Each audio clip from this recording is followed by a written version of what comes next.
Good morning! Dito sa Pinoy Rob YouTube channel. Ito na naman tayo, magpre-prepare na naman tayo ng ating pananghalian. Dahil ay continuous yung ating pagpapagawa ng bahay dito. Nagpo-flooring na sila. Kaya kailangan natin silang pakainin. Paki-like, comment, share, and subscribe po dito sa Pinoy Rob YouTube channel. Ayan, samahan nyo ako mag-prepare ng ating gulay, guys. Ayan, inumpisahan ko na. Tingnan natin, guys. Salamat na marami sa inyong mga panunood. Ang gulay ko, guys, ay igisa ko muna siya. Mayroon kasi yung kasamang munggo at ito ay ginataang gulay. Pero igisa ko muna siya, ang mga gulay, bago ko lagyan ng gata. Dahil ito ay favorite ng aking anak. Actually, favorite namin lahat ito, ang gulay. Tapos may ginataan pa, plus na yan, ang sarap-sarap. Tapos request ito ng bunso namin na ganito daw ang lulutuin kasi gusto niya ang ginataang gulay. Kaya guys, samahan niyo ako mag-prepare. Ayan.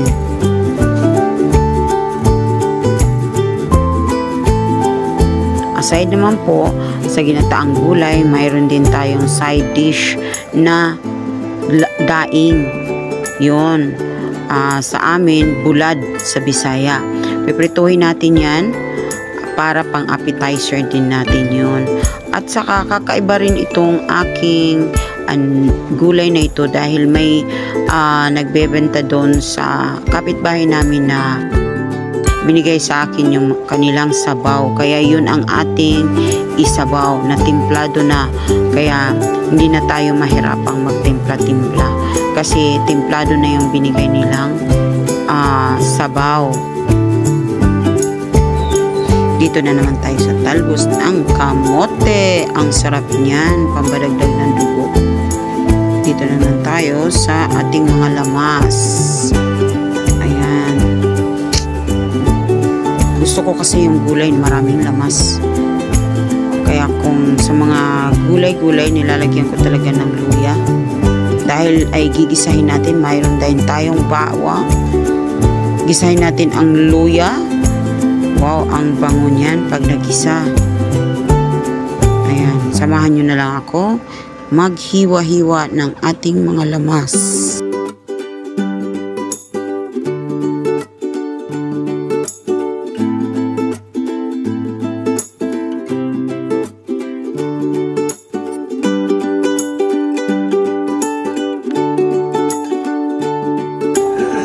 Tapos na natin lahat.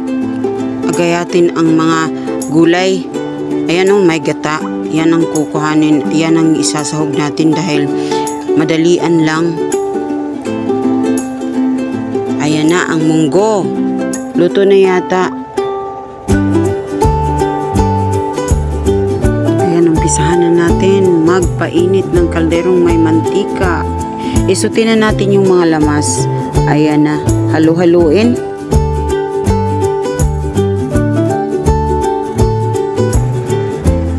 Ibaba muna natin dahil si Bunso ay gusto magpainit ng tinapay.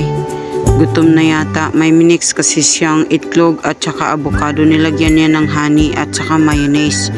Kaya gusto niya isabay sa tinapay, ipalaman. Masarap kasi yan. Hayaan muna natin siya nang makaluto siya ng bread niya. Ayan, luto na. Hanguin na natin yan kasi luto na. Nang makapagpatuloy na tayo sa ating pagluluto. Ito talaga si Bunso. Naku, ayan, sinuti ko na naman yung ating mga lamas. Ayan, mabango na. Mabango na. Ayan, hinulog na natin ang mga gulay na pinagsama-sama na natin. Isalin na muna natin sa malaking kaldero ang ating sabaw at saka yung pinaghalo natin sa munggo. para dito sa malaking kaldero hindi na tayo mahihirapan na ilagay ang mga gulay. Ayan, nailagay na natin lahat-lahat at ilagay na natin si talong, baka magselos pa siya. Halu-haluin, hintayin natin maluto ng bahagya at ayan, ilagay na natin ang mga repolyo. Huwag lang natin masyadong iukayin kasi baka malamog. Yan, masarap na siya. Timplado na kasi. Sinunod ko na rin dito si kamote para hindi na rin siya umiyak. Para magsama-sama na silang lahat. Ayan ang bango. Isunod na rin natin si gata para mas lalong malinamnam. Si gata kasi ang nagpapalinamnam sa gulay. Wow, ang sarap-sarap nito. Sisimulitin natin si gata. Ayan, talagang sinimot ko pa yun, si gata. Ang satisfying, oh, tingnan. Kumukulo-kulo. Malapit na yan maluto. Kunti na lang. At maluluto na yan. Ayan. Ayan na, luto na. Hanguin na natin. Tingnan mo. Niluto ko na rin si daing. At pinirito ko na yan para magiging appetizer natin. Para mahanda na rin natin ang mesa. Para nang makakain na tayo. May kumukulong tiyan na yata. Kaya ihanda na natin ang mesa. Diyan kasi sa banda na yan, na semento na yung aming half ng sala yan. Na semento na yan, kaya dyan muna kami habang si Kuya Jerry naman doon banda sa dining. Pero sa ngayon, mag-uumpisa na kaming kumain. Nag-stop na yan sila dyan kasi kakain na kami. Ang sarap-sarap kasi pag gulay. Kaya pala yung mga nagluluto, parang busog na sila. Pero ako kailangan talagang kumain para matikman ko yung aking niluluto kung gaano siya kasarap. Kaya halina kayo, kakain na tayo.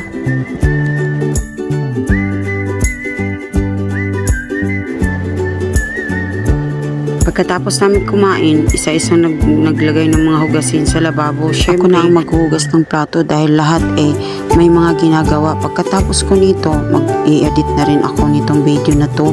Maraming salamat sa inyong panunood.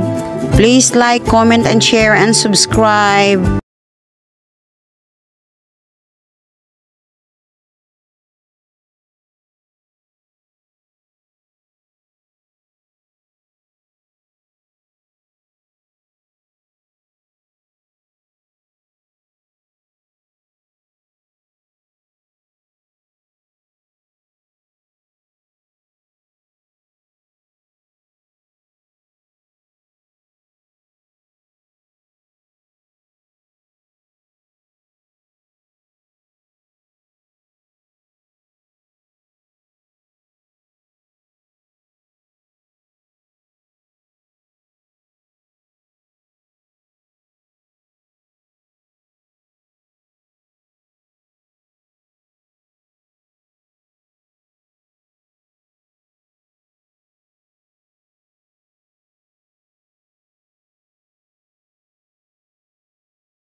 ang video kong ito. Uulitin ko kayong hikayatin na i-like, comment kayo at i-share at press the bell button for you to notify sa mga bago kong upload. Salamat na marami talaga. Yan. Tapos na tayo. Bye-bye!